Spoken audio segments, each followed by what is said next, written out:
नमस्कार दोस्तों, मैं आपका दोस्त आपका आप ही के चैनल अल्फ़ा टून्स में दिल से स्वागत करता हूं और ये आशा करता हूं कि आप बहुत ही अच्छे होंगे अपने परिवार के प्रियजनों के साथ। दोस्तों, आज जो हम कहानी कहने जा रहे हैं वो कहानी का शीर्षक है कि हमेशा अच्छे लोगों के साथ ही बुरा भगवान क्यों करते हैं। देखिए दोस्तों, हमने अक्सर ये बातें बहुत से लोगों के मुंह से सुनी हैं कि भाई मैंने तो परीक्षा में सारे प्रश्न किए थे फिर भी मैं फ़ेल हो गया। मेरी तो कोई गलती नहीं थी फिर भी भगवान ने ऐसा मेरे साथ किया। मेरे पास तो इतनी बड़ी डिग्री है फिर भी मैं नौकरी नहीं कर पाया। तो क्या इन सभी चीज़ों के लिए केवल भगवान ही दोषी है या हम भी दोषी हैं? आइए इन चीज़ों को एक छोटी सी कहानी के माध्यम से हम विस्तार से समझने का प्रयत्न करते हैं। देखिए दोस्तों, एक आम निष्कर्ष तो यही है कि अगर आप शेर को नहीं छेड़ते हैं तो इसका ये कतई मतलब नहीं है कि शेर आपको नहीं छेड़ेगा और शेर आपको नहीं खाएगा। तो फिर क्या यह संसार हमेशा से इसी तरह संचालित होता आया है? शायद हाँ, शायद ना। चलिए इससे जुड़ी एक रोचक कहानी हम पढ़ते हैं। बहुत समय पहले की बात है, एक जंगल रहता है जिसमें एक लड़का एक नदी के किनारे घूम रहा होता है। तभी उसे एक दुखी और हताश स्वर में किसी के रोने की आवाज़ सुनाई देती है।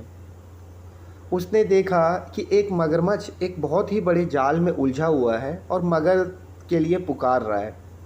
वह लड़का उसकी मदद तो करना चाहता था, परंतु उसे संदेह भी था कि मगरमच्छ बाहर निकलकर कहीं उसे खा ना जाए, क्योंकि मगरमच्छ स्वभाव से तो एक शिकारी जानवर है। अब मगरमच्छ लड़के से बोलता है, कृपया मेरी मदद करो, मुझे बचा लो, मुझे रिहा करो, मुझे बहुत तकलीफ़ हो रही है। लड़का बोलता है, अगर मैं तुम्हारी मदद करता हूँ तो तुम आज़ाद होते ही मुझे खा लोगे। इस पे मगरमच्छ रोते हुए बोलता है, भला मैं उस व्यक्ति को कैसे खा सकता हूँ जिसने मेरी जान बचाई हो। इस विशाल वन में बहुत से जीव जंतु हैं जिन्हें मैं खाकर अपना जीवन जी सकता हूँ। आप मुझ पर विश्वास रखें, मैं आपको कोई हानि नहीं पहुँचाऊँगा और सदैव आपका ऋणी रहूँगा। मगरमच्छ की ऐसी बातें सुनकर उस छोटे से लड़के को दया आ गई और वह तुरंत ही पानी में घुसकर जाल काटना शुरू कर देता है। जैसे ही मगरमच्छ का सिर जाल से बाहर आता है तो उसने उस लड़के के पैरों को अपने जबड़े में पकड़ लेता है। मगरमच्छ फिर बोलता है, मैं बहुत दिनों से भूखा हूँ और तुम एक अच्छे शिकार हो, तुम्हें खाकर मैं अपनी भूख मिटाऊँगा। इस पर लड़का रोते हुए बोलता है, ये क्या बकवास कर रहे हो, लानत है तुम पर, मेरी भलाई का अच्छा सिला दे रहे हो तुम। मगरमच्छ बोलता है, मैं क्या कर सकता हूँ मेरे दोस्त, दुनिया का तो यही दस्तूर है। फिर वो लड़का रोते हुए बोलता है, यह तो पूर्णतः ही अनुचित है, अन्याय है, पाप है। मगरमच्छ जोरों से हंसता है और बोलता है, अनुचित से क्या मतलब है तुम्हारा मेरे दोस्त, किसी से भी पूछ लो, वो तुम्हें बताएगा कि यह संसार कैसे संचालित होता है। अगर वो मुझे गलत साबित कर देता है तो मैं तुम्हें जाने दूंगा, तुम्हें नहीं खाऊंगा। लड़के के पास के पेड़ पे एक पक्षी बैठा था। लड़के ने पक्षी को देखा और पूछा कि मगरमच्छ की हरकतें क्या उचित है या अनुचित है, क्या यही दुनिया का तरीका है, क्या यही अन्याय है, क्या यही न्याय है, कृपया आप मेरी मदद करें। वह पक्षी जो पूरी घटना को देख रहा था उसने तुरंत जवाब दिया कि मगरमच्छ सही है। उसने बताया कि कैसे उसने बहुत मेहनत से एक घोंसला बनाया हुआ था और अंडे दिए थे और फिर एक दिन एक सांप ने आकर उसके सारे अंडे खा लिए। उसकी मेहनत बेकार चली गई। उसने कहा कि निसंदेह यह दुनिया एक उचित जगह नहीं है रहने के लिए। इतना कहकर वह पक्षी वहाँ से उड़ गया। मगरमच्छ बोलता है, सुना तुमने? और बोलते हुए मगरमच्छ ने उस बच्चे के पैरों को और मजबूती से जकड़ लिया। लड़का रुको, पास में ही एक गधे को चरते हुए देखता है और बोलता है कि रुको, उससे भी ज़रा मैं यह प्रश्न कर लूँ। मगरमच्छ बोलता है, ठीक है। लड़का गधे को सारी बातें बताता है और गधे से बोलता है कि आप ही उचित न्याय करिए। गधा बोलता है, दुर्भाग्य से पर मगरमच्छ ही सही है। जब मैं छोटा था मेरे मालिक ने मेरे पीठ पर बोझ लाद दिया और मुझसे अधिकतम से अधिकतम काम लिया। मैंने उसे वर्षों तक ईमानदारी से सेवा दी। अब जब मैं बूढ़ा और कमज़ोर हो गया तो उसने मुझे जंगल में अकेला मरने के लिए छोड़ दिया। अब कभी भी कोई शेर मुझे अपना शिकार बना सकता है। तो हाँ, मगरमच्छ सही है। इस संसार में अन्याय, असमानता और अनिश्चितता ही अनिश्चितता है।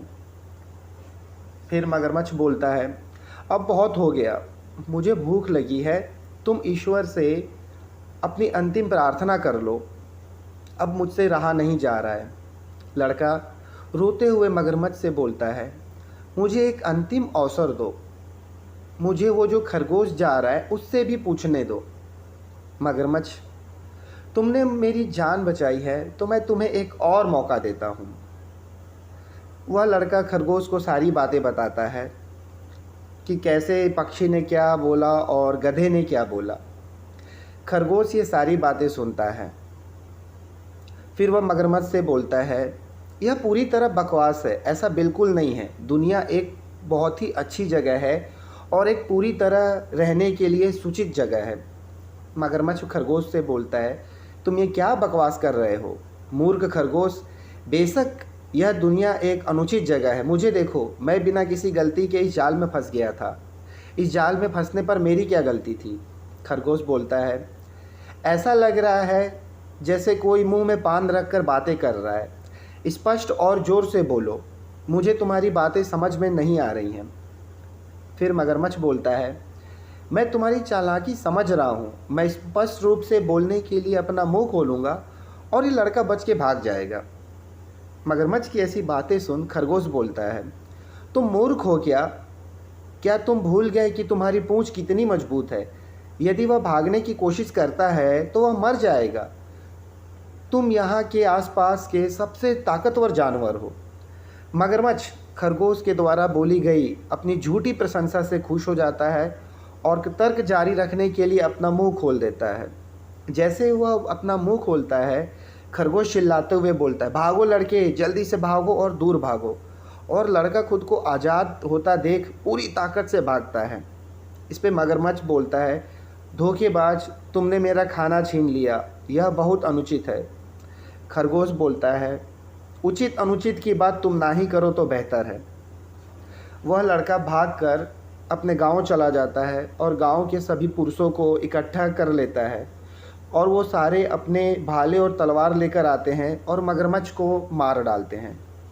उस लड़के के पास एक पालतू कुत्ता भी रहता है। उसका पालतू कुत्ता जो उसके साथ आया रहता है, खरगोश को देखता है और उसका पीछे दौड़ने लगता है।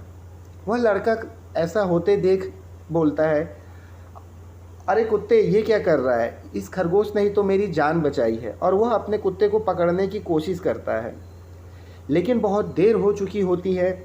कुत्ते ने खरगोश की कोमल गर्दन में अपने नुकीले दांत दफन कर दिए रहते हैं। खरगोश भी अब बेजुबान हो चुका रहता है और वह धरती पे मरा हुआ पड़ा रहता है। लड़का खुद से सोचता है और बोलता है, शायद मगरमच्छ ही सही था।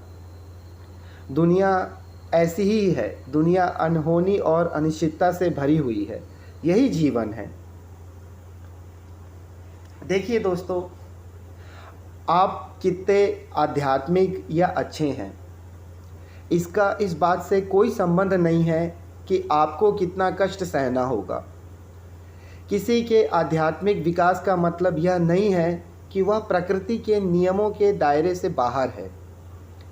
इससे कोई फ़र्क नहीं पड़ता कि कोई लड़का है, कोई मगरमच्छ है या कोई गधा है। जीवन में कोई गारंटी किसी चीज़ की नहीं है और शायद यह अनिश्चितता ही हमारे जीवन को साहसिक बनाती है। देखिए दोस्तों, अच्छा या महान होना आपको शारीरिक और मानसिक रूप से बचा नहीं सकता। अच्छा होने का मतलब यह नहीं है कि कभी सड़क दुर्घटना में आपकी मौत नहीं हो सकती।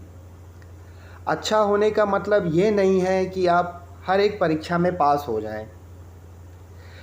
यदि आप किसी से बहुत प्यार करते हैं और आप उसके लिए बहुत वफ़ादार हैं, तो इस बात का कोई गारंटी नहीं है कि वह भी आपके साथ वफ़ादार हो और वह भी आपके साथ अच्छा हो। वह कभी भी आपको धोखा दे सकता है। यही सृष्टि है। फिर मेरे प्यारे दोस्तों, सवाल तो यही उठता है कि क्या हमें बुरा होना चाहिए, क्या हमें अच्छा होना चाहिए। जी नहीं दोस्तों, हमें कभी भी बुरा नहीं होना चाहिए। अच्छाइयाँ जो है हमें चुनौतियों और कठिनाइयों का सामना करने की ताकत देती है। हमारी चुनौतियाँ हमें परखती हैं और हमसे हमारा एक दृष्टिकोण निर्धारित करने को कहती हैं। बेशक हमारी अच्छाई हमें जीवन के कष्टों से बचा नहीं सकती है, परंतु हमारा दृष्टिकोण हमें उस कष्ट की अवस्था में भी बहुत ज़्यादा साहस प्रदान कर सकता है। एक उचित दृष्टिकोण के होने से आप कष्ट की अवस्था में भी दुख का अनुभव नहीं कर पाएंगे। आपको परेशान करने की कोशिश अवश्य की जा सकती है, इसमें कोई दो राय नहीं है, परंतु कोई भी आपको कुचल नहीं सकता, कोई भी आपका हानि नहीं कर सकता। तो मेरे प्यारे दोस्तों, ऐसी परिस्थितियों में हमें अपने मन को कभी भी विचलित नहीं होने देना है। अपना धैर्य बनाए रखिए, अपना साहस बनाए रखिए। देखिए, अच्छाई जो है एक प्रार्थना है, ध्यान है, एक तपस्या है। अच्छाई ही साक्षात ईश्वर है। अतः हर परिस्थिति में हमें अच्छा ही बने रहना चाहिए और यही जीवन की मूलभूत रुचि है। हमें हमेशा उचित न्याय करना चाहिए और दूसरों के साथ सदा ही सही रहना चाहिए। तो मेरे प्यारे दोस्तों, आज की कहानी आपको कैसी लगी?